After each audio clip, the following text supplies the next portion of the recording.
What's up, guys? I'm back. So today was frustrating for the first half and exciting for the second. Started off the trip to the gym with squats and I suck at squats. I'm getting better, but I didn't squat for a while after throwing my back out, and I was doing everything but squats just to say I didn't skip leg day. So over the last couple months, probably close to about a year or so, Nick and I have had to completely reset my squat, making sure I'm hitting proper powerlifting depth, and try to squat like a fat kid with a wide base, and my body mechanics just was not having it. So after pushing for probably about 6 months trying to get better there, I went back to what was comfortable, brought my stance back in, still kept low bar, and that honestly feels probably the most comfortable for me.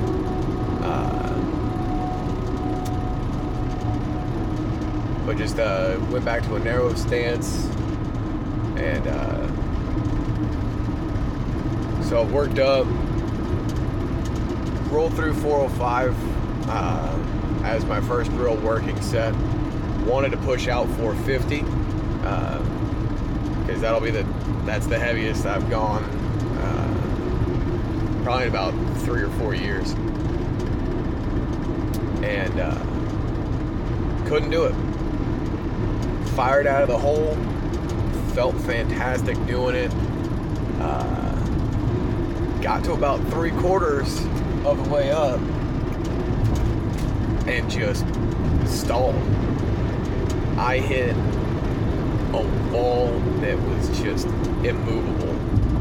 I sat there for what felt like 5-6 seconds, and I couldn't budge it. My body felt locked in place. So dropped that down back to 405, went to doubles, and just tried to hit him as quick as possible. Up, down, sticking at depth, not bottoming out and rebounding into the weight.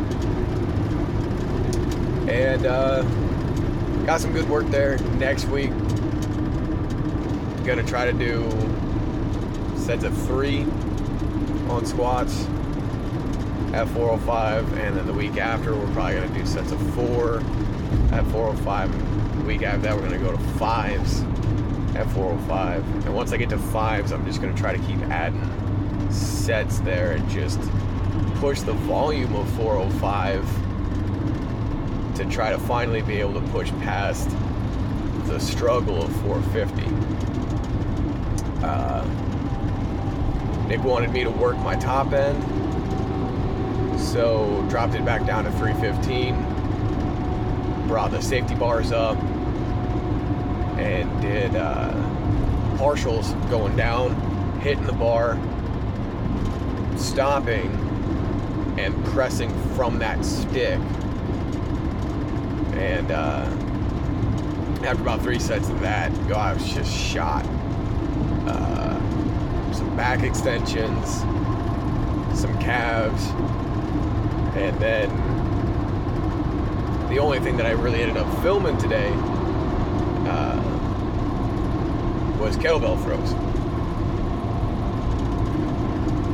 You'll see in the video, this is my first time ever throwing a kettlebell. I picked up a 35-pound kettlebell, and in the competition I'm going to have a 30-pound keg. So I'm going to work a little heavier kettlebell. That way when I transition to the keg, although the apparatus might be different, it's going to be a little bit lighter.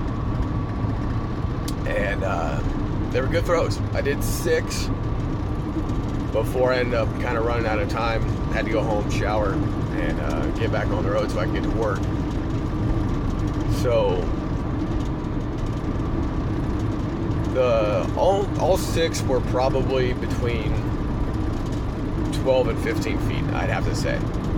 I got some stills and tried to kind of estimate from where how tall I am. I'm 5'10" to 5'11".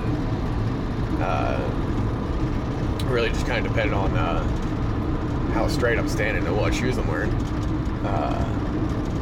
So I kind of estimated the height of the kettle from those stills, and 3 were probably right around 15 feet. I'll let you guys, tell me what you think in the comments, but I'm excited. I'm gonna keep working some snatch. I'm gonna keep working some kettlebell swings to try to increase my velocity as I'm approaching the release, and I'm gonna hopefully try to push that kettle to about 30. They're not 30. Well, God, I wish. I'm gonna try to push that kettle to hopefully around 20 feet.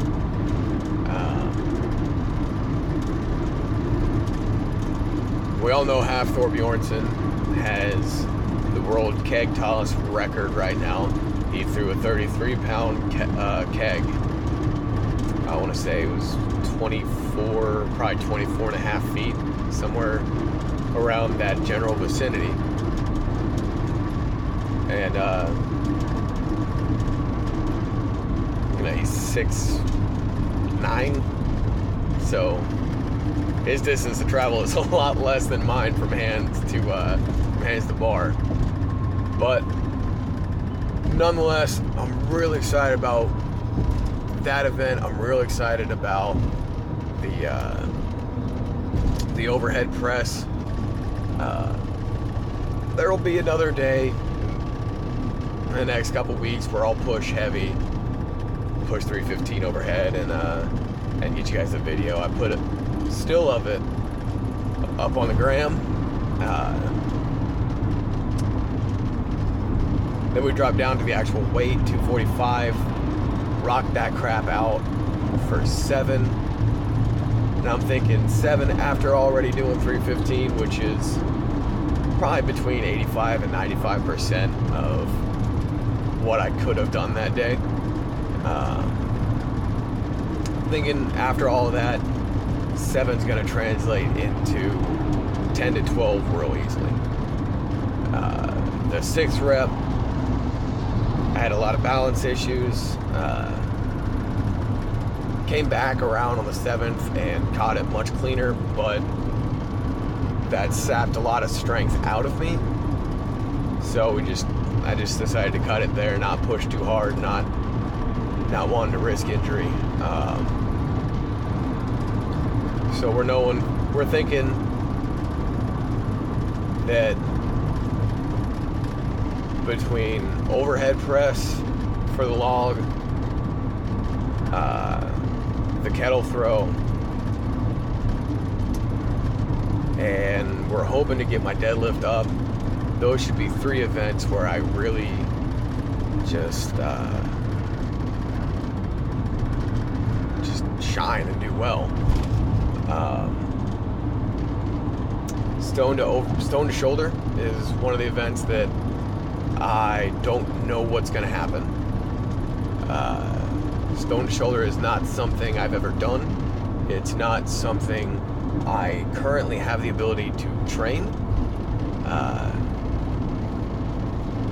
Just the gym that I'm using, we don't have the equipment. I'm going to look into going to a gym where I can maybe train every once in a while, or at least just kind of feel out the event before the competition. Then of course we got a 700-pound tire flip that I'm gonna have to do, and I used to love flipping tires back in elementary and high school. Elementary, middle school, high school. Haven't done them in years. 700 sounds like a huge number, but honestly, I'm not that worried about it. I know I've got pretty good power off the floor on power cleans. I can throw out 315 on a power clean, and I can catch it. It's whether or not I can front squat up anything past 315 is where I always fail on those. But as far as raw ability to pick it up and rip it off the floor, I think that'll help me translate into the tire flip pretty well.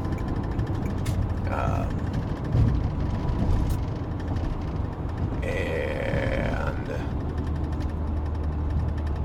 I think there's another event that I'm forgetting. I just, off the top of my head right now, I'm not focused on the future. I'm focused on what we're doing right now and heading towards work. So still really excited, projecting a really good finish. If I win, which I'm really hoping I will, you'll see a lot of bragging, a lot of humble bragging.